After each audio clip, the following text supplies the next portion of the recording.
A cool and shining good morning to all of you, my dear students. How are you? I hope you all are doing well. My dear students, today we will discuss the new topic. Before telling the name of this new topic, I want to tell you one thing. My dear students, in our day-to-day life, we deals with many type of data. Just as in our home, if we want to collect, if we want to make a list of our toys, firstly you will check that the first toy, when you purchase this first toy, when you purchase our second toy, and you make the list. And if you want to know that how many benches in your school, how many fans in your school, how many total students in your school, so for this purpose also you have to make the data, you have to collect the information. Firstly your work is to collect the information and write all this in your paper. This is your data. It means you collect the data. And my dear student, if you want to know the height of your height of the students of your class, but firstly you collect the information. What is the height of the first student? What is the height of the second and third and so on. So this is for collection of information. Just आपने information collect की, एक paper पर लिखा और आपने उस data को analyse किया, ठीक है ना. So you deals with many type of data, okay. And if we deals the data, this will come in statistics. So our new topic is, the topic name is statistics, okay. It means this word is derived from the Latin word status. Statistics word, the root word comes from the Latin word status, and this means a political state, okay. In its origin, statistics was simply the collection of data on different aspects of life of people. It is, but now it deals with the collection, organization, analysis and interpretation of data. Starting in its origin, just the collection of data, but now it deals with the collection, then organization, then analysis and then interpretation of data. But simply it also means the numerical facts or observation collected with a definite purpose. It means we have to collect the data, we have to analyze it, we have to present it graphically or in geometrical portion, and we have to use it for a definite purpose. This is the meaning of statistics, to deal with the data, to use it in your for a definite purpose. And my dear students, collect the data. It means we have to collect the information about data. तो हमें data पता होना चाहिए कि data क्या होता है. तो data, the facts or figure which are numerical or otherwise, जो न्यूमेरिकल हो या कुछ और हो, या लाइनिंग में हो या नंबर्स टाइप में हो, और collected with a definite purpose, जिससे हमें एक डेफिनेट पर्पस के लिए कलेक्ट किया है, दैट आवर डाटा. वो कलेक्शन फिगर्स की, नंबर्स की या कुछ और की, अदरवाइज कुछ और, जिन्हें हमने अपने डेफिनेट पर्पस के लिए कलेक्ट किया है, एक इंफॉर्मेशन बनाई है, okay, that is called data. Now the data is in the two form, primary data and secondary data. Primary data क्या होता है? The figures, the information, the data collected by the investigator himself, the data collected by the investigator himself for a definite purpose. It means जिस data को अगर हम collect कर रहे हैं तो हमने खुद ही कलेक्ट किया है, that are called primary data. If we want to count the tables, benches of your school, you can collect yourself. If you count, if we want to know the average marks of the student, we can himself, we can do this work himself ना. हमें सभी students के marks लिखने और average marks निकालने हैं. अगर हमें अपने स्टूडेंट्स की, अपनी क्लास के स्टूडेंट्स की हाइट बतानी है, तो ये डाटा भी हम खुद कलेक्ट कर सकते हैं. हमें डाटा, हर स्टूडेंट की हाइट को मेजर करना है. That are called primary data. जो काम आपने खुद किया है, किसी और से, किसी और की हेल्प नहीं ली, that are called primary data. And then it comes secondary data, the data which are not collected directly. जिस डाटा को डायरेक्टली कलेक्ट नहीं किया गया, but obtained from the some other source, हमें किसी और सोर्स से मिला, that are called secondary data. The data which are not collected by himself but obtained from any other source, that are called secondary data. बताओ कि अब आपने, हमें सभी इंफॉर्मेशन खुद नहीं कलेक्ट कर सकते ना, हमें किसी और की हेल्प भी चाहिए. If you want to know the electricity bill of last 10 years of your school. अब ये डाटा आप खुद कलेक्ट कैसे करोगे? आप अपने ऑफिशियल क्लैरिकल रूम में जाओगे, क्लैरिकल ऑफिस डिपार्टमेंट से लोगे आप, वो लास्ट 10 ईयर्स आपका बिल आपको देगा. इट मीन्स आपने खुद नहीं कलेक्ट किया, आपने किसी की हेल्प ली, वो आपको देगा. That is called secondary data. And my dear students, if you want to know the election result of the last 5 years, आपको इलेक्शन के रिजल्ट चाहिए लास्ट 5 ईयर्स 2015 टू 2019, तो आप कैसे कलेक्ट करोगे? बाय न्यूज़पेपर और by television. You can't collect yourself ना, आप खुद कैसे करोगे? आपको किसी सोर्स की जरूरत पड़ेगी कलेक्ट करने के लिए. That are called secondary data. It means जो इन्फॉर्मेशन आपने खुद कलेक्ट नहीं की, वो आपको secondary information, that is called secondary data. अब आप देखो कि इलेक्ट्रिसिटी बिल आप खुद कैसे कलेक्ट करोगे? आपको वो क्लैरिकल डिपार्टमेंट से लेने पड़ेंगे ना. तो आपने खुद, जैसे आपने क्लासेस के बेंच आपने खुद कलेक्ट किए, आपने खुद काउंट किए, अपने क्लासमेट्स की, अपने स्टूडेंट साथ में आपके फ्रेंड्स की हाइट आपने खुद मेजर की. That is called primary data. But जो काम आप खुद नहीं करते हो, that are called secondary data. और स्टैटिस्टिक्स क्या होता है? Simply it deals with the information, it deals with the collection of data, then use it for our definite purpose. Clear, my dear students? Now, my dear students, after primary and secondary data, the raw data, the marks obtained by 10 students, just as 55, 33, 95 and so on, this data is in the form of a raw data. That means the information whatever it is given as it is form is called raw data. जो information जैसे दिए हैं, हमने उसमें कोई change नहीं किया, given information आपके लिए क्या है? raw data. वो आपके लिए raw data का काम करेगी. ठीक है? Then range of data. अब raw data में से highest value minus lowest value, that are called your range of the data. कि आपकी range क्या है? अब इस marks में से highest क्या है? 95. Lowest क्या है? 20. That means 95 minus 20, 75 is the range of the data. तो अभी range क्या है? 75. ये आपका आंसर है. ये 1 मार्क क्वेश्चन में आता है कि what is the range of the data या what is the formula for range of the data? Highest value minus lowest value. Raw data as it is information given, that is the raw data. Range होता है highest minus lowest. Next, array or arranged data. Array क्या होता है? If raw data is arranged ascending or descending order, अगर रो data जो आपको given है, that information is given as raw data, आपने इसे चेंज किया असेंडिंग ऑर्डर में या डिसेंडिंग ऑर्डर में फॉर योर डेफिनेट पर्पस कि आपने क्या काम करना है, उसके अकॉर्डिंग आपने इसको अरेंज कर लिया, आपने टेबल बना ली. That arrangement is called the array और अरेंज डाटा. वो अरेंजमेंट असेंडिंग ऑर्डर में या डिसेंडिंग ऑर्डर में, दैट आर कॉल्ड एरे और अरेंज डाटा. अब ये भी 1 मार्क्स में क्वेश्चन आते हैं कि एरे क्या होता है, रेंज क्या होती है, रो डाटा क्या है, प्राइमरी डाटा क्या है, सेकेंडरी डाटा क्या है. So you have to all this know. ठीक है? नेक्स्ट आता है, आपने अरेंज कर लिया डाटा को, आपके पास एक डाटा इंफॉर्मेशन आई, रो देख लिया आपने, रेंज निकाल ली, अब उसको एरे या अरेंज डाटा में बना लिया. फिर हमें चेक करना होता है, आप फ्रीक्वेंसी डिस्ट्रीब्यूशन करते हैं. ये 2 टाइप की होती है, frequency distribution, group frequency distribution और अनग्रुप फ्रीक्वेंसी डिस्ट्रीब्यूशन. तो पहले हम करेंगे grouped frequency distribution. When A data has large number of values.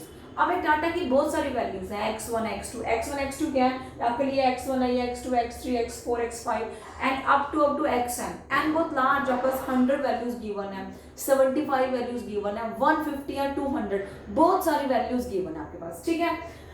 And most of them are distinct, और ऑलमोस्ट सारी अलग अलग वैल्यूज है. मोस्टली मैंने ऑलमोस्ट कुछ चेंज सेम होंगी, but most of them are distinct.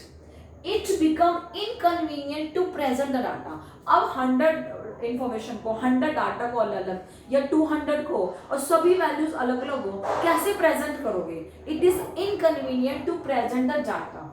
ठीक है? So we condense the data, इसलिए हम चेंज कर देते हैं उस डाटा को into a finite number of groups. अब हमने उसकी ग्रुप्स बना लिए. लेट्स सोचो कि आपके पास 100 आपके पास अलग नंबर्स हैं. ठीक है? तो आपने क्या करना है, सबसे हाईएस्ट लोवेस्ट चेक करोगे, सबसे हाईएस्ट चेक करोगे. अगर लोवेस्ट आपका 5 6 है, मींस वो 1 to 10 की रेंज में आ रहा है. अगर लोवेस्ट आपका 11 12 है, तो 10 से आगे होगा। तो आप लोएस्ट और हाईएस्ट चेक करके फिर आप उनकी ग्रुपिंग करोगे। ग्रुपिंग कैसे किया आपने कि 10 से 19 के बीच में ये मेरे ये नंबर आ गए हैं, आपके पास बहुत सारे नंबर हैं 10 to 19, तो आपने ग्रुप बना लिया कि 10 to 19 का बना लिया, नेक्स्ट बन गया 20 to 29 का, नेक्स्ट बन गया 30 to 39 का, एटसेट्रा। आपने 100 या 200 इंफॉर्मेशन को इस 5 या 6 ग्रुप में ही डाल दिया। अब आपके लिए इजी है प्रेजेंट करना भी, एनालाइज करना भी, और आपने जिस डेफिनेट पर्पस से उसको लिखा उसको सॉल्व करना भी। क्लियर? तो आपने उस लार्ज नंबर ऑफ डाटास को, लार्ज नंबर ऑफ वैल्यूज को के फाइनाइट ग्रुप बना लिए। अब ग्रुपिंग के फिर चेंज होंगे कि आपने ग्रुप कॉन्टिन्यूस तरीके से बनाया, डिसकॉन्टिन्यूस। अब ये है डिसकॉन्टिन्यूस कि यहाँ कॉन्टिन्यूटी नहीं है। 19 के बाद अब अगला नंबर आ गया चेंज। कॉन्टिन्यूस होता है 10 to 20, फिर 20 to 30, फिर 30 to 40। अब ये ग्रुपिंग बताऊंगी, ठीक है? Understood from till now? If there is any doubt then you can comment me in my comment box. Dear students, when you make the group, when the data is condensed into finite number of groups, then these groups are called class intervals. For an example, मैंने group बनाया 10 to 19 का, 19 to next 20 to 29, next 30 to 39, तो ये group बन गए। अब इस group की फ्रीक्वेंसी यहाँ आएंगी, तो these finite groups are called class intervals। हमें इन्हें कहते हैं class intervals, okay? These groupings are called class intervals. Then class width, this is called lower limit and this is called upper limit. तो हर group में lower limit अलग है, upper limit अलग है। लोअर मींस लोएस्ट, उस group की सबसे lowest value, and highest value is called upper limit. तो 10 is called lower limit, 19 is called upper limit, 20 is lower, 29 is upper. In this way the lower and upper limits are here, and the difference between upper limit and lower limit is called class width. उस class, ये classes हैं, इस class की width 9 है, इसकी भी width 9 है, इसकी भी विड्थ 9 है। So the difference between the upper limit and the lower limit is called the class width और class size. Okay, next exclusive और कॉन्टिन्यूस फॉर्म। हमने क्लास विड्थ पढ़ लिया, क्लास इंटरवल बन गया, फाइनाइट ग्रुप्स बनाए, ग्रुप्स को क्लास इंटरवल में डिवाइड किया। अब क्या होता है, आपने ये एक्सक्लूसिव होता है, एक्सक्लूसिव या continuous form in which upper limit is excluded and lower limit is, sorry, upper limit is excluded and lower limit is included is called exclusive form. अपर को एक्सक्लूड कर देना, लोअर को इंक्लूड कर देना, तो उसे हम कहते हैं कॉन्टिन्यूस फॉर्म या एक्सक्लूसिव फॉर्म। देखो कॉन्टिन्यूस फॉर्म क्या होती है, कुछ करवा हम क्लास इंटरवल कैसे बनाते हैं, 0 to 10, 10 to 20, 20 to 30, इस टाइप से बनाते हैं। फिर आगे इसकी फ्रीक्वेंसीज लिखते हैं। अब 0 से 10, ये 10 है, ये भी 10, ये 20, ये भी 20, नहीं 30, तो नेक्स्ट भी क्या हो जाएगा 30। तो ये क्या कॉन्टिन्यूस, कॉन्टिन्यूटी चली हुई है, कहीं भी ब्रेक नहीं हुई है, तो हम इसे कहते हैं कॉन्टिन्यूस फॉर्म। ऐसे वाले क्लास इंटरवल को, ऐसे वाले फ्रीक्वेंसी डिस्ट्रीब्यूशन टेबल को हम कहते हैं कॉन्टिन्यूस फॉर्म या एक्सक्लूसिव फॉर्म। अब इसमें अपर लिमिट 0 to 10 में आप 10 को नहीं इंक्लूड करोगे, 0 से 9 तक इंक्लूड करोगे। आपने 0 को इंक्लूड तो किया बट 10 नहीं हुआ, क्योंकि 10 को नेक्स्ट वाले में, जब वो लोअर बन जाएगी, नेक्स्ट वाले में इंक्लूड करना है। जब when we will do the 14.2 उसमें हमें डिस्ट्रीब्यूशन टेबल बनानी है, ठीक है ना। टेबल में क्या होता है, हमने पहले फ्रीक्वेंसी लिखी, ये क्लास इंटरवल बनाए, फिर इसकी फ्रीक्वेंसीज लिखी।